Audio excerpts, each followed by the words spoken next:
day. Welcome, Your Excellencies, friends and colleagues. Thank you very much indeed for choosing to join us as one of your side events. What we will be covering today will be managing uncertainty in an explosive hazard contaminated environment, specifically related to the southern parts of Tripoli.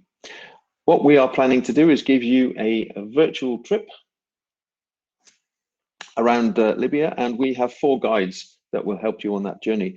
We have myself, Lance Mallin. I happen to be the Chief of UNMAS Libya. I have been working in explosive ordnance for over 35 years, and I've had the privilege of working with UNMAS since 2010, and the great honor to have been leading the Libya team for the last 7 years. Ably assisted today, we have Brigadier Mohammed Al-Turjman, who is the Director of the Libyan Mine Action Center.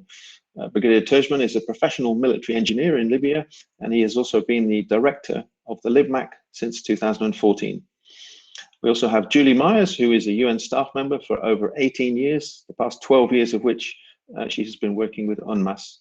And last but not least, we have Bob Seddon, who has spent over 30 years in senior management appointments in the military and civilian world, managing explosives and ammunition. He has a vast amount of experience and has been providing that to the Libya program for over 8 years as one of our remote advisors. And we are also assisted today by 2 of our translators, Salima Ben Shagra and Fares Audi, who have been with the UNMAS program for over 5 years.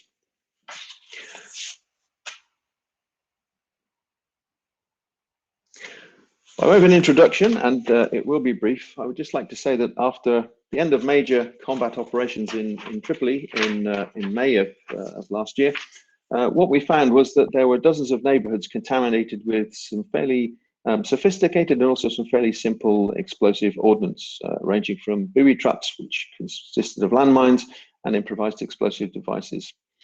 The level of sophistication and the ingenuity that we experienced was in many cases beyond the training and the experience of the clearance organizations and personnel that were in Libya at that time.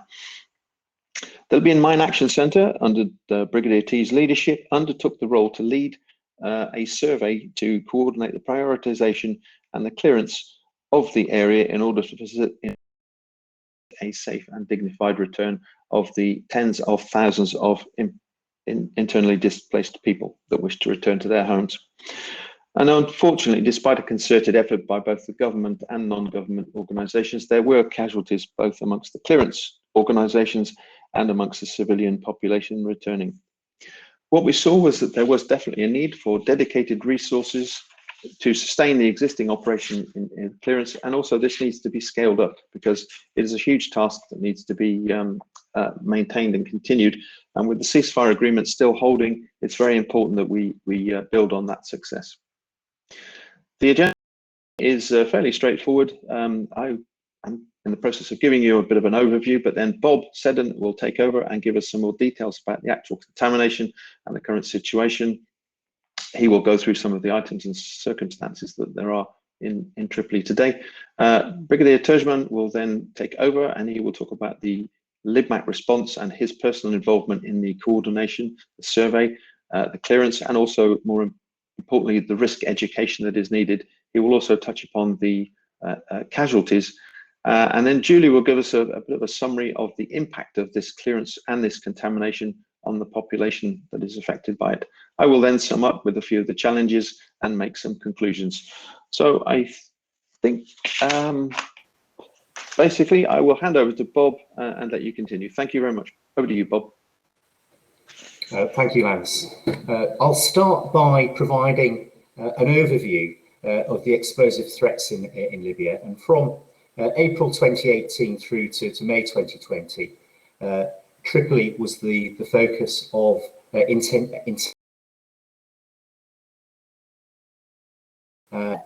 much of the combat operations that were taking place were focused on southern Tripoli, and these are really shown in the dark red areas indicated on this slide. And the density of the explosive contamination is indicated by the depth of red on this slide. So the darker the red, the more intense the contamination. Next slide, please, Lance. Now, many of the former contested areas are contaminated with various forms of explosive contamination. These range from unexploded ordnance through abandoned explosive ordnance, through IEDs and mines.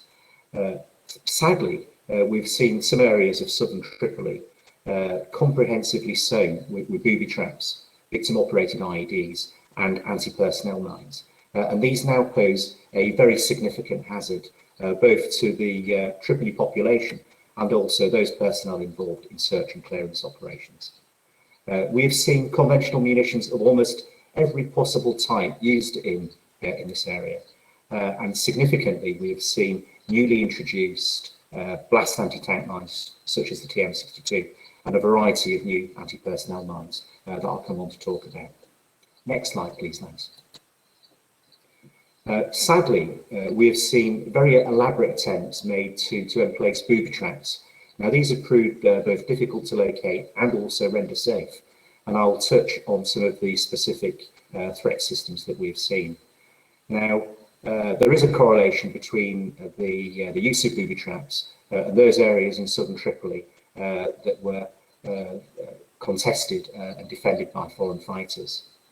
Now, we consider that many of the explosive devices that have been emplaced go far beyond what would be deemed an acceptable military counter-mobility or area denial weapon. And some of these weapons, sadly, appear designed to deliberately target non-combatants, returning to their homes. And this slide shows a typical device. This is a MON-50 fragmentation mine fitted with an MUV tripwire fuse. Next slide, please. So what I intend to do in the remaining part of my presentation is really run through the principal explosive threats. And I'll start with booby traps. I'll then touch on explosive remnants of war before moving on to mines, both anti-vehicle and anti-personnel. I will then finish with some brief coverage of the improvised explosive device threat as well. Next slide, please, Lance. We've seen quite significant use made of booby traps, specifically military booby trap devices in southern Tripoli. And we consider these devices one of the primary causes for so many of the casualties that have been incurred by Libyan EAD teams. The principal types of device that we've seen include the Russian MS-3 and the ML-8 initiators, and we've seen almost every sort of possible combination of MUV type pull fuse. Yeah, I'd emphasise that it's a device like this, the ML-8, which we consider particularly hazardous and has been the assessed cause of many, many casualties. And of course, these devices are almost impossible to render safe manually. Next slide, please, Naz. We have seen a wide variety of new types of mine introduced into Libya. We've seen the POM-2 scatterable anti-personnel mines, and a significant number of these have failed in a variety of manners, and they've posed considerable issues to clearance personnel, given the sensitive nature of the fusing mechanisms and the tripwires associated with these mines. We've seen lots of PM-M2 AP mines. I've mentioned the MS-3 and ML-8 anti-lift devices. We've also seen, of course, bounding fragmentation mines and newly introduced TM62 mines. Now, the photograph on the bottom left here indicates a typical situation that has been encountered in Libya, where there is a MON-50 fragmentation mine fitted with an MUV tripwire fuse, and close to it is a concealed PM-M2 anti-personnel mine, which is probably in position to catch out the unwary. You'll also note that there have been scattered fired cartridge cases in this area as well, to further complicate any search operation trying to detect hidden mines. So considerable tactical sophistication has been used in Tripoli in the employment of mines. Next slide, please. I've mentioned already that we've seen the TM62, a newly introduced anti-vehicle mine in Libya. And a significant number of these mines have been fitted with booby trap devices. And this photograph shows one such mine, with the booby trap device in the bottom centre clearly visible. This sort of tactic has caused a number of Libyan casualties. Next slide, please. Touching on the anti-personnel mines. Now, we'd seen the NR442 bounding fragmentation mine before the recent conflicts in Tripoli, but we've also seen the newly introduced OZM-72 bounding fragmentation mine, and that has been used quite extensively, and significant numbers of these mines have been recovered recently in Tahuna. And the mine on the right, of course, is the PMN2 anti-personnel mine. And this mine, which is difficult to detect, is often used in conjunction with other mines to catch out the unwary. Next slide, please. The improvised explosive device is a threat that hasn't gone away. What we have seen in Tripoli, though, is the significant use of adaptive military ordnance, and particularly in the sort of domestic urban context, it is quite hard to detect some of these devices. So we've seen victim-operated devices, command wire initiated IEDs, and often these are very carefully concealed in unoccupied dwellings. And sadly, we've seen civilian casualties caused by people returning to their homes at the end of conflict and initiating victim-operated devices. Next slide. We've seen some very elaborate attempts made to booby trap abandoned explosive ordnance. In one incident, some scatterable cassette anti-personnel mines were booby trapped with quite a complex, what we assess to be a victim-operated IED. And sadly, this resulted in serious injury to a number of Libyan military engineers. And this slide shows the canisters before and after the initiation of the concealed victim-operated device. Next slide, please. Operated IED has been used extensively in Libya by terrorist groups, and we've seen victim-operated IEDs used extensively by groups affiliated with Al-Qaeda and ISIL-Daesh. And this is a typical tripwire initiated IED, a type that we saw in Sirte during the conflict back in 2016 and 2017. Very simple to make and very easy to adapt military ordnance to have a very effective effect against the unwary. Next slide, please. Some of the victim-operated IEDs, of course, are much larger, and we've seen no shortage of military ordnance used in IED manufacture in Libya. These slides show some of the larger IEDs used with crush wire type victim-operated switches to target vehicles moving along roads. In the top slide, you can see that the crush wire has been identified and marked by stones. A charge, which is indicated by the buried tyre. The crush wire itself is quite difficult to spot and quite quick to layer, and poses a significant threat in the hinterland of Libya. Next slide, please. We've seen the extensive use of command-initiated IEDs and radio-controlled IEDs, especially in Libya. And radio-controlled IEDs are often used as a backup to other forms of IEDs, such as the suicide vehicle-borne IED. In the top slide, there is a simple RCID based on a key fob type initiator, and the bottom image shows an IED, the cellular mobile telephone. And of course, the mobile telephone can be adapted to form a very effective radio control IED in any location where there is appropriate network coverage. Next slide, please.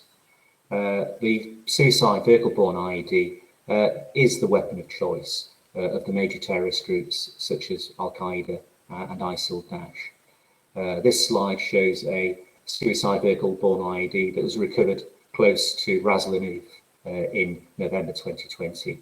And we assessed that this was an attempt by Daesh to put a vehicle-borne IED into the oil infrastructure at Ras Lanuf. But fortunately, they overloaded the vehicle and it became bogged down in sand in a wadi and was later recovered intact.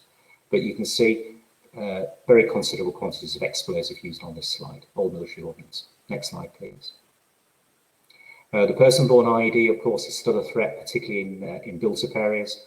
And this slide shows the scene of a person-borne IED that was initiated on a motorbike, not far, actually, from the United Nations main operating base at Oya in the western part of Tripoli.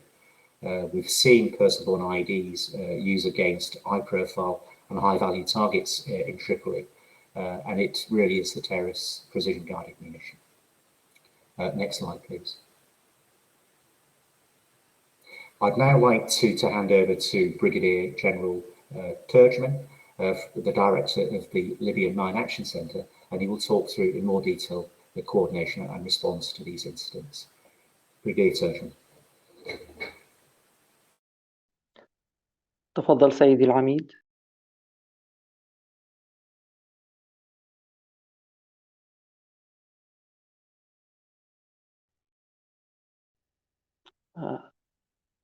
نعطي الآن الكلمة للعميد محمد ترجمان مدير المركز الليبي. تفضل سيدي العميد.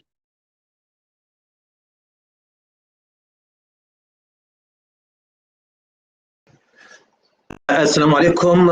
شكرا سيد لانس، شكرا سيد فارس. راح نتكلم على أنا بصفتي العميد محمد ترجمان مدير المركز الليبي للأعمال، وأحيي الجميع في هذا المساء. راح نتكلم باللغة العربية وراح يكون السيد فارس في الترجمة، فنمر لأبرز النشاطات اللي هي قام بها المركز خلال السنة الماضية. Thank you, Mr. Bob. Thank you, Lance. Thank you, Faris. My name is Brigadier Mohammed Turjuman. I'm the director of the Libyan Mine Action Center. Your Excellencies, distinguished guests, we will talk now about our operations in south of Tripoli. الشريحة الأولى راح نتكلموا على الجهات اللي هي قامت بالأعمال أو تقوم بالأعمال داخل ليبيا، متمثلة في الجهات الحكومية أو المتطوعين، واللي هم زي على سبيل المثال الهندسة العسكرية وكذلك الفرق الداخلية والمتطوعون. As shown in this slide, there are governmental organizations working in mine action in Libya, and they include the military engineers, the forensic departments, the National Safety Authority, and some volunteers. بينما الجهات الدولية اللي هي أو الجهات المحلية الغير كمنظمات هي حوالي اللي هي على رأسهم المركز الليبي وكذلك المنظمة الدنماركية المساعدة الإنسانية ومنظمة الحقوق الحرة المحلية وصندوق الماء الدولي ITF ومنظمة السلام الليبية وبرنامج الأمم المتحدة المائي اليونيسيف والأونماس. There are also non-governmental organizations working in mine action in Libya, both international and local, and they include Danish Church Aid, Free Field Foundations O3F, ITF International Trust Fund, the Libyan Peace Organization, UNDP, UNICEF, UNMAS, and the LibMAC. طبعا هذا بجهود المشكورة اللي هي قامت بها الدول المانحة اللي هي صور الرايات متاعها والأعلام متاعها على يمين. All, of course, thanks to the generous support and contributions and governmental entities whose flags you see on the right corner. Next.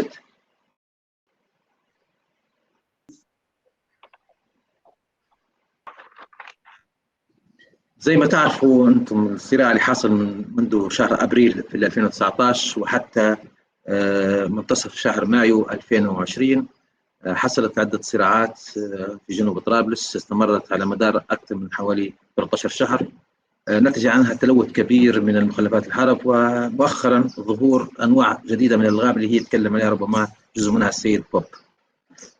قامت الجهات اللي هي المنظمات المحلية حوالي 5 منظمات وعلى رأسهم اللبماك بإجراءات المسح غير تقني. زي ما تشوفوا في السلايد هذه نتائج المسح غير تقني.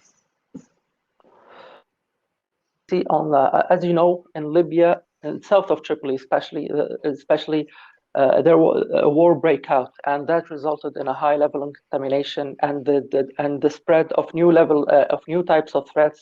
Some of them were discussed by Mr. Bob.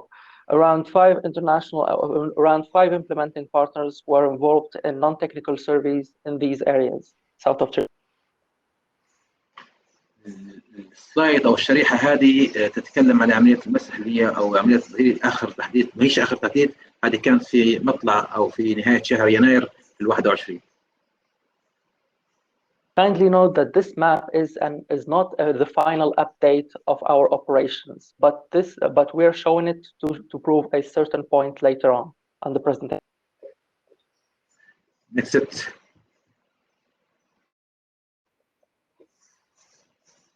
هذا التحديث اللي هو حصل في 22 مارس، نشوفوا ان التحديثات اصبحت كثيره التلوث، وزي ما تشوفوا اللون الاحمر واللون الاخضر هذا يبين المقارنه بين التلوث والايتمز اللي تم او الاكسوز اللي تم ازالتها في جنوب طرابلس. This following slide is the updated version of the previous map. As you can see, the green represents the areas where the contamination has been dealt with, while the red represents the areas where the contamination has not been dealt with yet. If you compare the first and second maps, you will notice that the green triangles have increased drastically. طبعا العمل تم على رقعة جغرافية كبيرة، هذه تصل حوالي إلى 720 مليون متر مربع.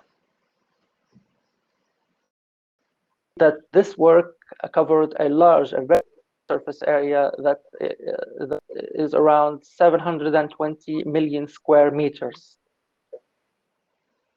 Next. Slide, please.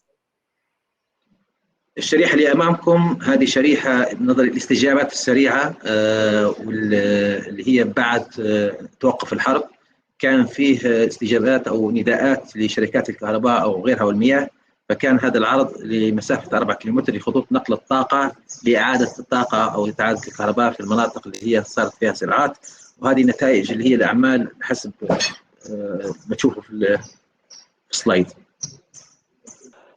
In this slide, we show our activities that involve supporting the efforts of the power company that is feeding power to South Tripoli through surveying and clearing the areas surrounding the power transfer towers. This particular sample of power line extends to 4 kilometers, but the total length of the power line exceeds 30 kilometers. This is just a sample of.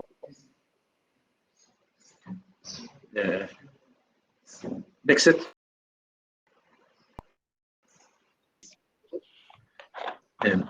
بالنسبة للمواد المتفجرة في الشريحة اللي أمام، هذا العمل ابتداء من يناير 2020 وحتى فبراير 2021، يعني على مدار سنة كاملة عدد المخلفات اللي تم جمعها وتدميرها على مستوى الدولة الليبية كان 6619 ايتمز أو قطعة، والمهام طبعا حوالي 1237 مهمة فورية.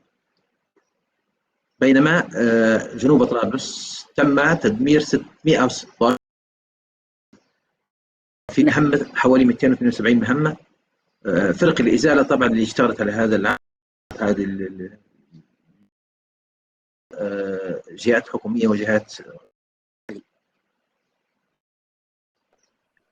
The following slide shows our EOD and clearance operations between January 2020 and February 2021. In Libya, in general, around 6,600 explosive items were disposed of during around spot tasks. In south of Tripoli alone, around 600 items were disposed of during around 270 EOD spot task operations. In Tripoli, governmental EOD teams gathered and disposed of 25 tons of explosive remnants of war. Next slide, please. مجمل الأعمال فيما يخص الإزالة والعملات المسحة غير دفينة. الآن نمر إلى نشاطات أخرى واللي مثل في التوعية. نعرف التوعية لها أثر كبير تقليل حجم المخاطر، باعتبار أن العمل تم بالتوازي في نشر التوعية وكذلك الأعمال الإزالة. بالنسبة لأعمال التوعية تم العمل مبكرا قبل حتى عودة النازحين وتتبع لبغية ترتيب للعودة الآمنة بحيث أن احنا نقلل من حجم المخاطر. فكان المستفيدون من نشاطات التوعية في 2019 وأثناء المعارك وصل إلى حوالي 47,956 مستفيد مباشر. زادت أعمال التوعية ونشاط التوعية حتى حسب الفرق إلى حوالي أكثر من 68,000 يعني 68,341 مستفيد في 2020. بينما قلت بعد الناس بدأت ترجع في جنوب طرابلس وصار فيه رجوع نسبي، قلت عدد المستفيدين إلى 16,321 مستفيد.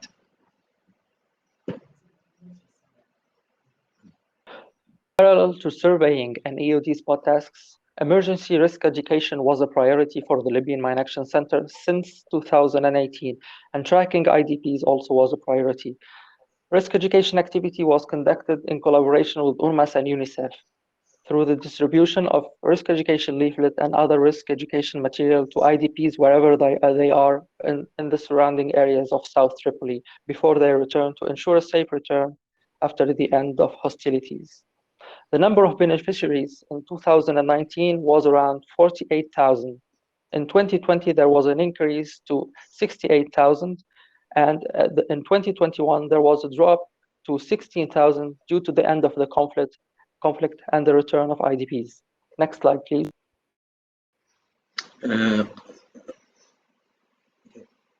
نمر الشريحة اللي بعدها. هي عبارة عن بعض الصور وبعض اللقطات اللي تبين حجم الدعم أو البولبولارات اللي هي المنصات الورقية اللي تدل على نشاط التوعية، كذلك التعاون مع فريق الهلال الأحمر في عملية تتبع النازحين، أيضا تخللها ورش عمل، تخللها تدريب لبعض العناصر الطبية أثناء القيام بعمليات الإسعاف أو الإخلاء الطبي في مناطق القتال.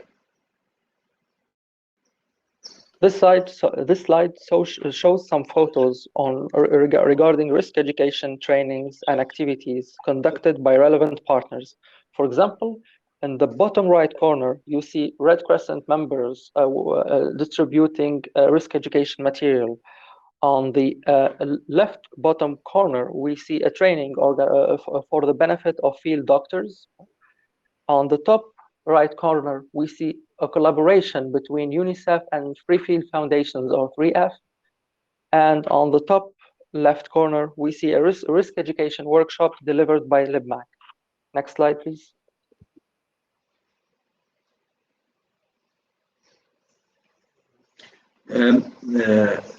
العرض الثاني راح نشاط أخرى اللي هي تخص الانترناشونال داي اللي هو العالمي. كان نظرا طبعا للتباعد الاجتماعي كان العدد محدود، واحنا نشكر كل الجهات اللي هي شاركت في ابراز حدث هذا اليوم. السنه الماضيه ما كانش فيه احتفائيه باليوم العالمي نظرا للامنيه داخل مدينه طرابلس، وايضا موضوع بدايه انتشار فيروس كورونا. فكانت السنة هذه فيه حضور جيد، تمثلت فيه ناس مسؤولين على مستوى الدولة الليبية، بعض الوزارات، أيضا بحضور وكالات الأمم المتحدة، الأونسميل، الأونماس، الهلال الأحمر، وباقي الشركاء المنفذين والمهتمين بالمايننج أكشن، وعلى رأسهم وزارة الدفاع. This shows the commemoration of the International Day for Mine Awareness and Support. Unfortunately, the attendees were a bit few due to social distancing, and also, but however, there were prominent figures attending the meeting, including UN agencies, senior governmental officials, especially from the Ministry of Defense, our partners, the humanitarian coordinator for the UN mission, Women's Affairs Coordinator, UNMAS, and other parties interested in mine action. Unfortunately, previously, last year, we were unable to commemorate this year this celebration due to the security reasons and the spread of COVID-19 in Libya. Over. إلى الشريحة الأخيرة وهي تعني بالحوادث أو خلال الصراع اللي قام يوم 4/4/2019 وحتى منتصف شهر مايو. زي ما تلاحظوا في هذا أن للأسف بعد توقف زي ما قلنا في منتصف ماي بدأت الناس وكانت العودة غير محمودة في بعض الحالات باعتبار أن الضحية سجلت أو مؤشر وجود ألغام بعد انسحاب تلك القوات سجلت يوم 22 مايو وهي نتيجتها وفاة شخص عندما أراد الدخول إلى بيته. من هنا ظهرت الحوادث تباعا زي ما تشوفوا عليكم الأرقام اللي هي حصلت خلال سنة كاملة من 22 مايو حتى 22 مايو الماضي الأسبوع الماضي أو في هذا الأسبوع. Our data on victims in Libya. Unfortunately, straight after the end of the hostilities on south of Tripoli, mid-May, IDPs decided to hastily return to their homes, and soon after, victims started piling up. Our data covers the period extending from May 2020 to May 2021.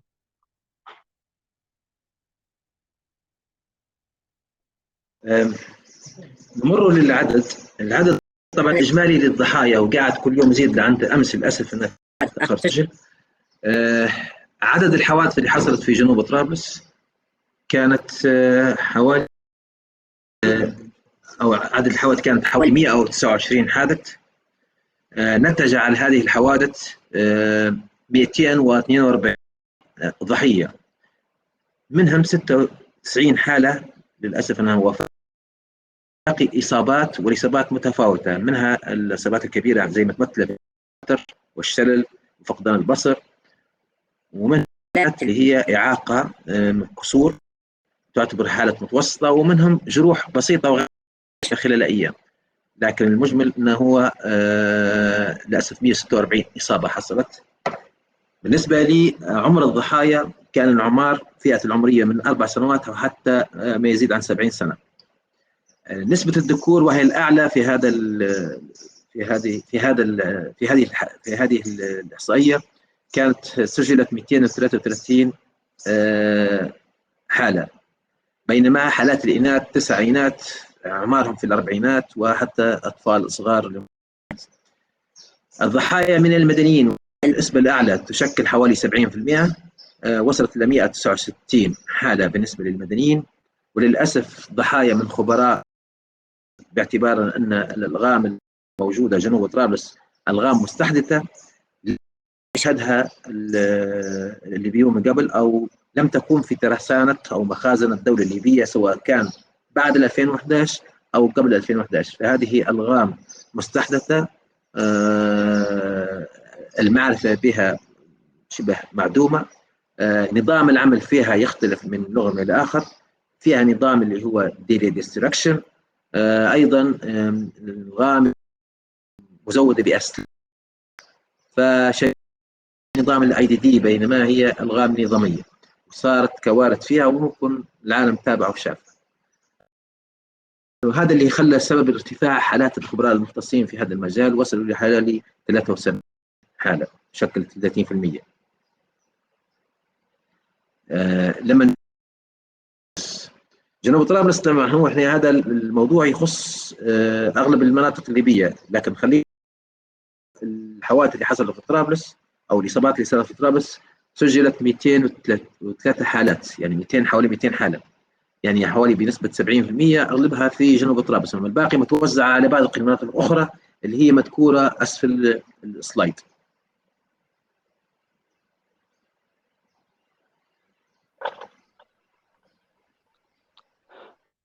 Now I would like نعم. now I would like to give a brief description or details of our data. For example, the number of accidents in all of Tripoli was around 130 accidents, resulting in around 240 victims. 69 of them were deceased, and 146 of them were injured. Injuries were either amputations, vision impairment, and others. The age of victims was between 4 and 70 years old, 70.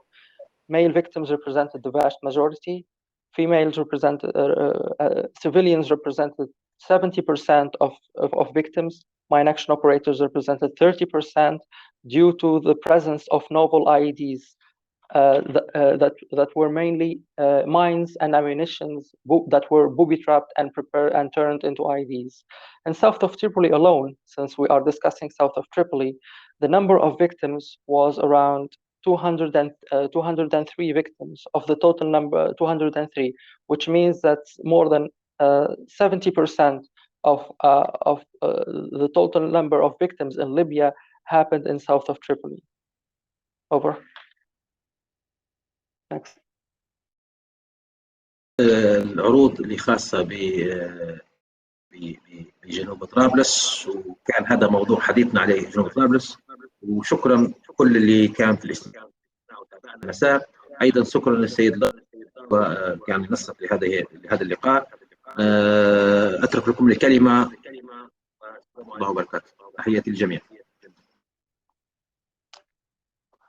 This was our last slide. Thank you all for your attention, and I hope I finished within the allocated time. I would like to thank Lance also for moderating this meeting, and now I give the word back to him. Thank you very much. Thank you very much, Brigadier, and over to you then, Julie. Good afternoon, good morning, everyone. This is Julie Myers. In preparing today's presentation, we recognized that it was not only important to highlight the EOD threats, which Bob has covered in the first part of the presentation, and the coordination and response, which Brigadier Tujman has just spoken about, but we also wanted to shine some light on the impact that explosive ordnance has had on families in the south of Tripoli. It's a very important feature of UNMAS's work that it be needs-driven and people-centered. So you understand why we wanted to ensure we touch on this during the NDM. Also, in line with this approach, UNMAS was pleased to support the HALO Trust in 2020 in their ERW hazard mapping and information project.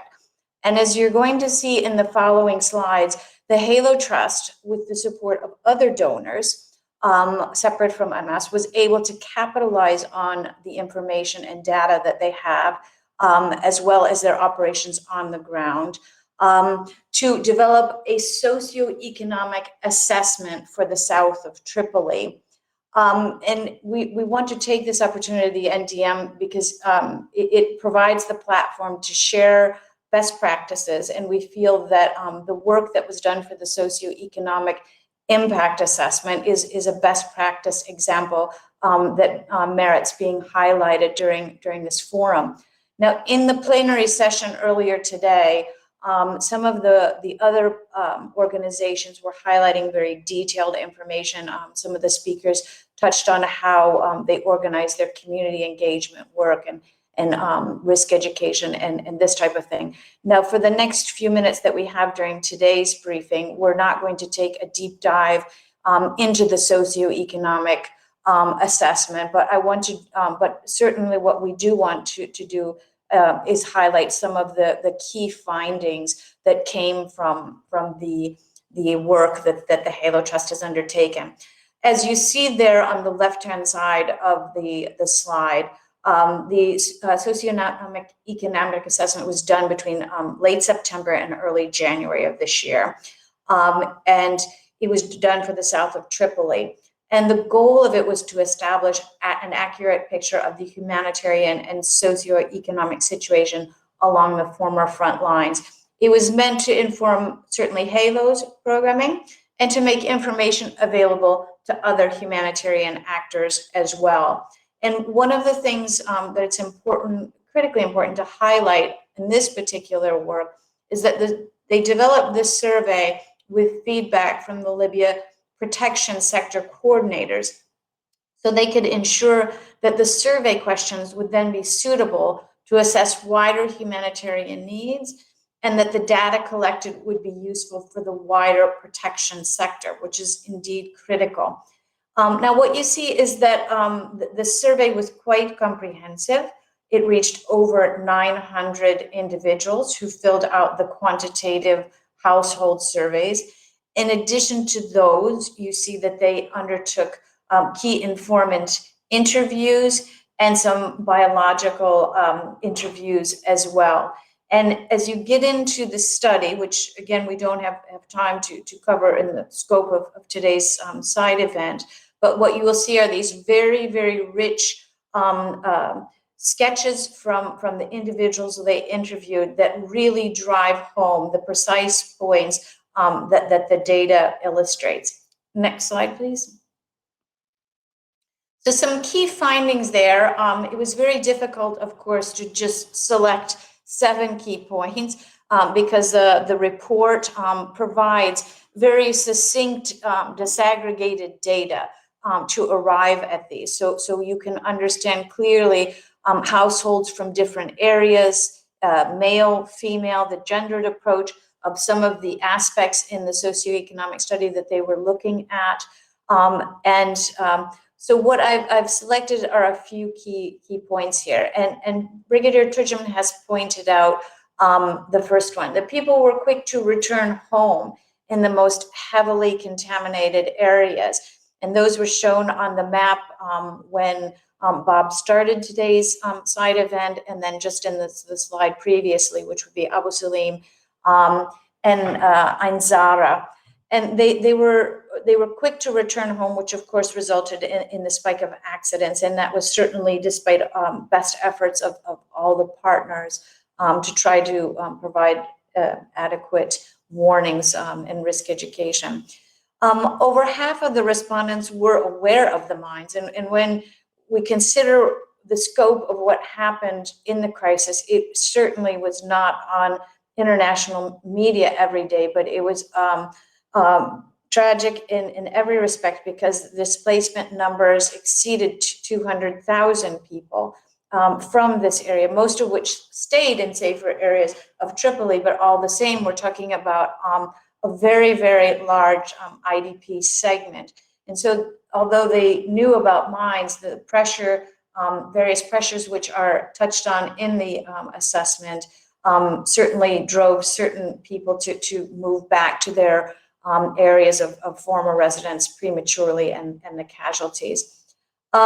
You see here also some various figures about people, how many of the respondents had actually come into contact with an explosive item. And so it's quite high to see that these people were returning and the high percentages that personally had experienced one, or a family member had been injured. Additionally, I think it's very telling when we see the second to the last bullet point there, that 70%, over 70% of respondents confirmed that their household had been financially impacted by mines in ERW. And so when you sort of dive into these figures, you understand that this type of analysis, and as it's presented in the study, has a very direct impact on then informing other aspects of both humanitarian and early recovery response from the municipal, national level, and international partners, and how it can help shape and time their engagement for assistance. Next slide, please. So in addition to the key findings, there were some overarching findings. And again, it's hard to pick out just a few from the excellent work that was presented in the assessment. And so we always say in these kinds of forums, we use the expression very loosely, that humanitarian mine action is a first step in order to get other, for displacement and safe returns, as well as other humanitarian actors. And because of the nature, as I said, of the way the methodology was presented in the study, it gives sort of quantitative data and proof to this very loose statement that we often, throw around and say humanitarian mine action is a first response. So you can see clearly when you look, you can piece apart this data and see the direct entry points of how important mine action is to, as Brigadier Churchman pointed out, getting the power lines fixed. So cleared so that the teams can go fix them, because some 4/5 of respondents in the survey indicated that they had serious issues with power, and 3/4 had issues with water. And so these are the direct linkages you see when you look at the study about how the response of mine action is then going to directly impact critical infrastructure and safe returns. Maybe I will just, I know others can read the slide. You don't need me to read it for you. So I want to jump to the last one because it's a reoccurring theme for our side event today, and that is very much that the capacity building as well as the risk education has to focus on certainly the threats. They leaped to even another level, as Bob has explained in the first part of the presentation, and I think Lance is going to touch on it again in some of the conclusions. The level of lethality and the sophistication, it's something new that had not been seen before, and operators and the public has to be made aware. So that's a quick summary of the socioeconomic assessment that was undertaken. Compliments of the Halo Trust and their bilateral donors that provided this for the benefit of communities and all humanitarian actors to assist them in their interventions. And although it's not available online, for those that are interested to make good use of it for their planning and their interventions, as well as to use it, as I said, as a best practice, if it's something you'd like to do in the location where you're undertaking your operations, Halo Trust has kindly indicated that it will certainly be made available and shared with you. Back over to Lance. Thank you. Great, thank you very much indeed, Julie. I will highlight some of the challenges and then sum up, because we are a little bit over time and we have to finish at 25 past the hour to allow people to get back. So we hopefully will have time for questions. But in summary, Libya, like many other mine-affected and DRW-affected countries, has a number of challenges. You can see them on the screen there, but Libya still has probably the world's largest stocks of uncontrolled arms and ammunition, and that is not under the control of one single government organization, so that remains a problem. And the other challenge was, since the revolution, many of the areas that were cleared recontaminated, so a lot of the work that was done really has been negated now by additional contamination, in some cases in exactly the same areas. Because Libya was a very rich country, relatively speaking, it could purchase every type of weapon in almost every type of caliber that the world arms markets could offer. So we have in Libya virtually every type of ammunition and every type of caliber. And unfortunately, since the revolution, there have been various UN Security Council arms embargoes, but these have been flagrantly breached by many member states and continue to flood into Libya. As we mentioned, similar to Yemen and Syria, a lot of the weapons have been fired in densely populated areas, and the clearance of those areas is going to be an extremely challenging task for many of the agencies involved, and it's going to take a significant amount of addition. As Bob had mentioned before, there are particular types of very nasty, very difficult to clear types of ammunition, Type 74 anti-tank mines, and the KPOM-2s, very, very difficult to clear. Very modern and very devastating when they go off. They're designed to injure and kill. We are a bit disappointed with the flagrant use of anti-personnel mines and booby traps in the southern areas. When the major combat operations ceased, it was a very inhuman way that the belligerents left the areas. And as Bob says, most of them, we believe, were just designed to catch the civilian population, that when they returned, they didn't really serve any military significant task at all. The amount of military grade ordnance in Libya is basically available for people who want to use that to to add as the main charge for IEDs, and that is being proliferated to the region. So it's an insecure region as well as just an insecure country. One thing that we do need to remember is that there is still the problem with the toxic liquid propellants that has been around since before 2011, but now it's just been stored and not used, and the storage tanks are deteriorating, and unfortunately most of the liquid fuel is confirmed as animal carcinogens, and it's believed that it's going to be a human carcinogen. It's going to leak into the water supply, it's going to contaminate the food, and it's going to get into the human food chain, and that's going to be devastating to the Libyan population, as well as the normal ordnance and explosives that they've got. They've got the contamination of this. In conclusion, and very briefly, there's still a significant amount of problems with explosive ordnance. It's going to take a long-term concerted effort to clear it. It's not going to be done very quickly. We've got new areas, new types of mines, and they are going to need a little bit more technical learning of the clearance personnel. One of the things, just to summarize those, is that I really do think supporting the national authorities in all shapes and forms is going to be the way forward. Libya needs to be stepping up to solve its own problems. The best way to do that is to provide Libyans with jobs to solve those problems, because Libya does have a relatively high unemployment rate. We do need to do some reintegration of some of the armed groups back into society, and some of that may be supporting a sort of humanitarian mine action type activity, which has been done in other countries. I think I will leave it there. We are very grateful for those of you that stuck with us. Thank you very much indeed. There is a very brief amount of time for questions, should anyone wish to ask, and thank you very much.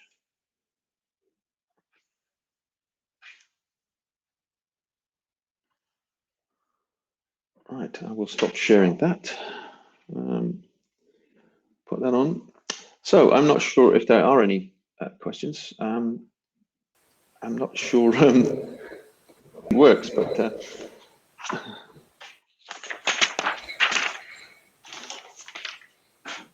I'll have a look, see if there's anything in the chat.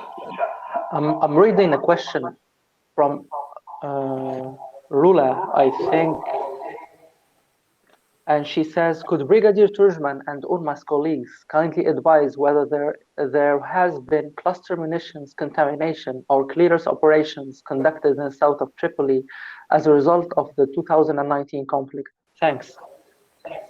Thank you for the question. Faris, could you ask Brigadier T, because I'm not aware that cluster munitions were intentionally used in the southern areas, but perhaps Brigadier Turjman may be able to answer that one. Over to you.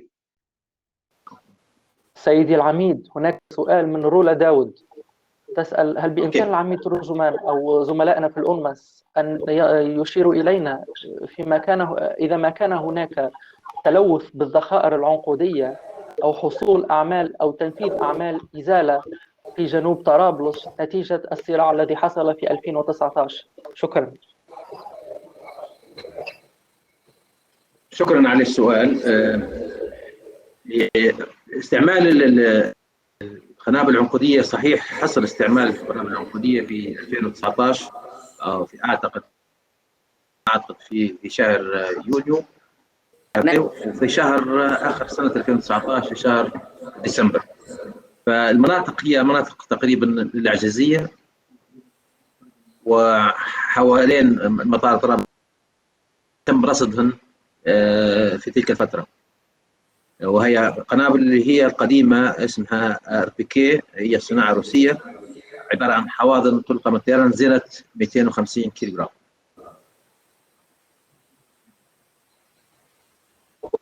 وإزالة؟ نعم، الأغلبية تم التخلص منها في مكانها باعتبارها أنها هي خطرة. كانت هي عبارة عن مبعثرة على مساحة قدم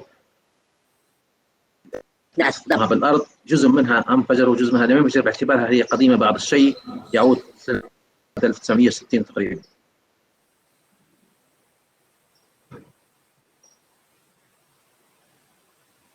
سيد العقيد. So the answer of Colonel Turjman, yes, cluster munitions have been used during the 2019 conflict. They have been used in May, in June, and also in December. They have been mainly used in the areas of Al-Aziziyah and around Tripoli International Airport. The type of cluster munition used is RPK, or the Russian RPK, which weighs around 250 kilograms.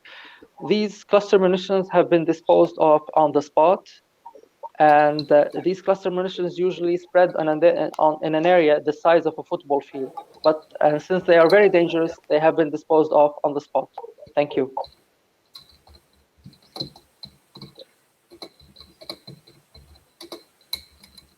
Thank you very much. I'm just trying to look at some of the other questions. I think Bob has answered one of the questions. Sorry, I'm trying to read and do about 5 jobs at once. It's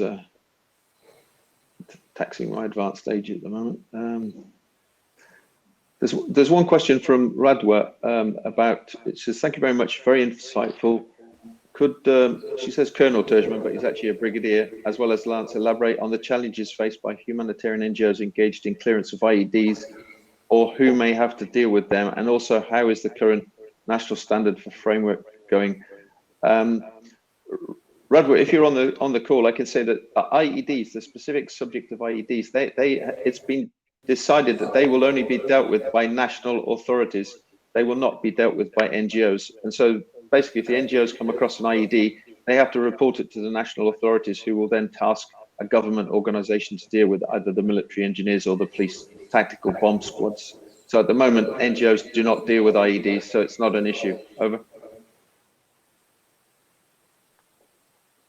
Faris, I don't know if you could translate to, someone asked a question about NGOs dealing with IEDs. I've just explained that NGOs do not deal with IEDs. Maybe Brigadier T could elaborate. سيدي أيضا هناك سؤال من رضوى ربيع. السؤال هنا سؤال إلى العميد محمد الترجمان أو إلى لانس. هل بإمكانكم أن توضحوا بخصوص التحديات التي واجهت المنظمات الإنسانية العاملة في إزالة العبوات النفس المبتكرة، ومن هو المعني بالتخلص من هذه العبوات المنافسة المبتكرة ومكافحتها؟ وأيضا كيف هي المعايير الوطنية الحالية بخصوص التي تدعم مكافحة العبوات الناسفة المبتكرة في ليبيا في الوقت الحالي؟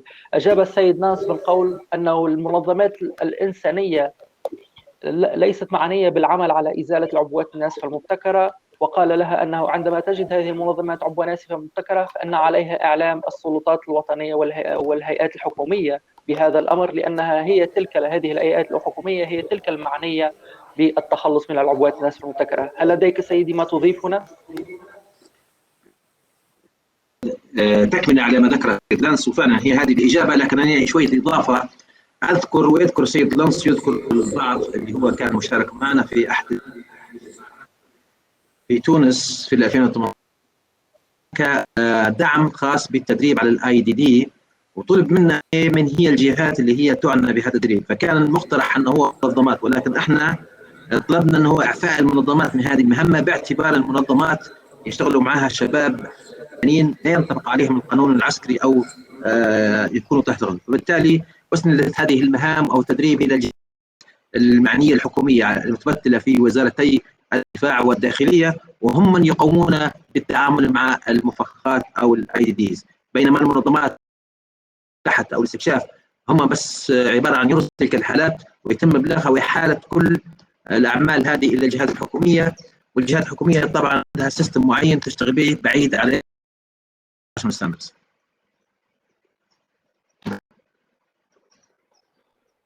Colonel Terjman agrees with the answer of Lance, but he would like to make an addition. During 2018, we were having meetings to discuss IED support to CERT, and there was a suggestion that 2018, and there was a suggestion to involve humanitarian non-governmental organizations and international organizations in the control and the disposal of IEDs and the search for IEDs. However, we decided to exempt non-governmental organizations from such a task, since they employ civilians, and these civilians do not abide by the military code of the Libyan state.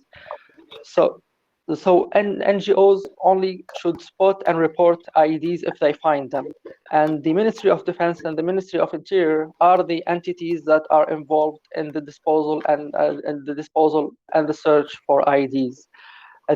They don't use the national standards in Libya. They have their own system that they use when they deal with IEDs. I hope this answered the question. Great. Thank you very much indeed, Brigadier. I think bring it to an end there and move, because we're now out of time, and move back to the plenary sessions. Thank you very much indeed, everybody, for listening. I see we have 62 people, and thank you to the panel, and catch you in the plenary. Thank you very much. Bye-bye. شكرا.